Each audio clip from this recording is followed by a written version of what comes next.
So here's the thing, strong quads are absolutely essential for athletes. They power your sprints, your jumps, your change of direction, and they play a huge role in keeping your knees stable and resilient. But even the strongest athletes still get injured. Just ask Saquon Barkley. 5 months ago, I also tore my ACL and meniscus during a football game. And after the surgery, my leg atrophied fast. And I went from the strongest I've ever been to rebuilding from scratch with a leg that withered down to basically nothing. But I wasn't too concerned about the size of my legs because I know a thing or two about building strong quads. I've been putting in the work, and now, just 5 months post-op, the gains are real. So in today's video, I'm sharing the top 5 moves that help me rebuild thick, juicy, athletic quads and how you can use them to level up your training too. Let's get into it.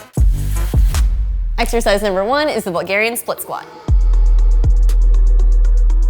Now this is an interesting one because a lot of times people are actually talking about Bulgarian split squats as one of the best glute growth exercises, so you might be wondering why it's in one of my best quad strength exercises, but it actually depends on the way that you position your body, and it will really change where you're gonna feel this exercise and which muscles it's gonna work. So I wanna show you first the 2 different ways that you can set up for this exercise, and then explain why one of them is gonna be much more quad dominant. So one way to set it up if you are thinking about using this as a glute exercise would be to be a little bit further away from the bench and to keep your shin angle vertical. So a vertical shin angle basically means your knee never goes over your ankle. This stays completely up and down, and then you're gonna let your torso lean forward.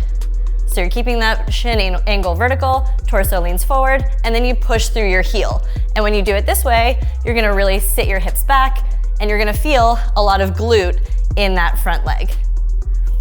Now what we wanna do if we wanna move it to our quads is we're gonna take a little bit of a step closer to the bench, and we're going to allow that knee to go over the toes and keep your torso much more upright. And then you're gonna push through more of the front of your foot. So instead of pushing just through the heel, we're letting our weight shift forward a little bit more on our foot, the knee goes forward, and then we push through the ball of your foot to come up to standing. And when you do those 2 different ways, you're gonna really notice a huge difference in where you feel it. Bulgarian split squats are one of the most effective quad exercises for athletes because they combine unilateral strength, stability, and a deep range of motion, all in one movement. Exercise number 2 is the heels elevated front squat. So if you ask any strength coach what the king of quad exercises is, they're probably gonna give you some variation of a squat, whether it's the back squat, the front squat, the goblet squat. We're gonna wanna squat. But for a lot of people, squatting looks different from person to person. So for some people, they might squat a little bit more upright and a little bit more quad dominant. Some people like myself might, no matter how hard they try to be quad dominant, might always revert back into a more hip dominant pattern. For me, a lot of it has to do with limited ankle mobility as well as long femurs. So I wanna show you what a front squat actually looks like for me when I just do it without a heel elevation, and then I'm gonna explain why I like the heel elevated version. So when I front squat, even though the weight is in front of me, I still tend to shift my hips back and keep my knees back. That's just what feels comfortable for me. It's just not natural for me to allow my knees to translate forward over my toes. So what I love to do with any squat variation that I do when I'm trying to focus on quads is to include a heel elevation. So a slant board of some sort, or you can always use plates underneath your heels as well. And what that's gonna do is shift my weight so that my knees end up going more forward over my toes. So it's gonna look more like this. I'm gonna be more upright, and it's gonna be a much more quad heavy movement. And so this slant board or heels elevated approach really applies to any squat that you want to make more quad dominant. So for some of you, if you tend to have shorter femurs and better ankle mobility, you can just squat. But for those of you who struggle with that knees over toes position, try using a slant board for front squats, back squats, goblet squats. You should feel your quads a lot more. So just to recap, elevating your heels during squats shifts more of the load onto your quads by helping you stay more upright through your torso, increasing the shin angle, and helping your knees travel further over your toes. Exercise number 3 is a single leg squat. So we love single leg squats for a variety of reasons, and I'm even gonna show you a variety of different ways that you can do single leg squats, but the main reason that I chose this for one of the top quad growth exercises for athletes and just for everyday life is because we don't typically move through life on 2 feet, completely stable in this small base of support. Very often we're having to balance, stabilize on one leg at a time and move through life that way. And so we want to make sure we train that way as well. So with the single leg squat, we have a couple different ways that we can approach it. I want to start by showing you a version where you're standing up on an elevation, so a box, or you can stack plates, something like that. So we're going to stand up on the box and you're going to have your other foot hanging off to the side. So you're off to the side of the box. And I like to start with just a couple weights out in front of you as a counterbalance, just to help get into the movement.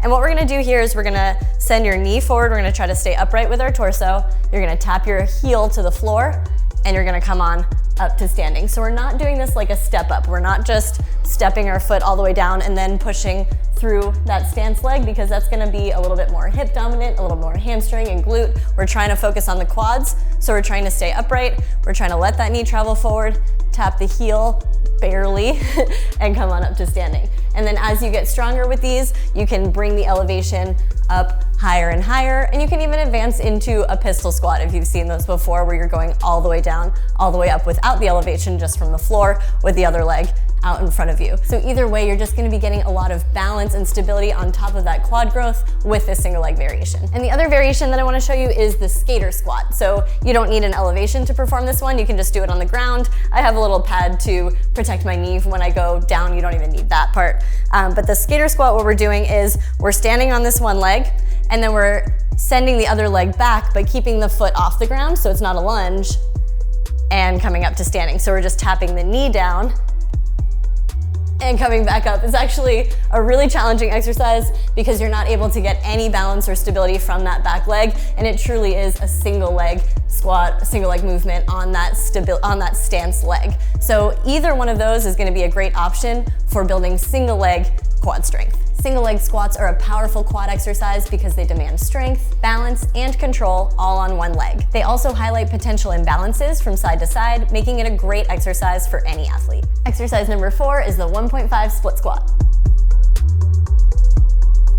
All right, so we could have just chosen a split squat, and that's a good quad exercise on its own, but the 1.5 split squat is adding that extra half rep that makes it a little spicier, increases the time under tension, and you're gonna really, really feel that quad burning as you do these reps. So I wanna show you what the 1.5 style looks like. Basically, you're gonna start with a full split squat. So you're just doing your regular old split squat, but you're coming up halfway, you're pausing here, you're feeling that quad stay engaged, and then we're dropping down again, tapping the knee, and then we're coming all the way out of it. So with that extra half rep, you're just really getting a lot of extra time with that quad engaged and working hard. So we're dropping down, tap the knee, halfway up, drop back down, all the way up.